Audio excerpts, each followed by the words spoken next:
Tandaan nyo, baka sabihin ng buong mundo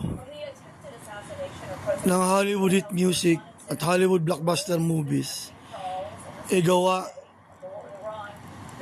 ng Hansi family of SM or Hansi siblings. Hindi po, gawa ko po yan.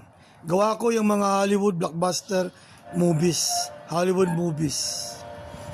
Baka isipin niya ng buong mundo dahil kung alam ng buong mundo ng mga Hollywood movies at Hollywood blockbuster movies ay gawa sa Pilipinas since the 1970s to 80s. At ang pinakamaraming theaters ngayon sa SM sa Pilipinas ay sa SM department stores. Ang pinakamaraming Philippine theaters ay sa SM Shumart department stores, buildings. Baka yan isipin ng buong mundo. Hindi po, gawa ko yang mga Hollywood blockbuster movies, Hollywood movies. Hindi yan sa Hansi family. Hindi yan sa SM department stores na owned ng Hansi family. Gawa ko ang SM Shumart department stores.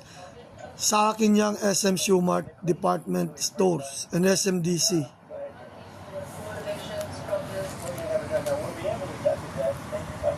And I was the one making the Hollywood hit music and the Hollywood blockbuster movies.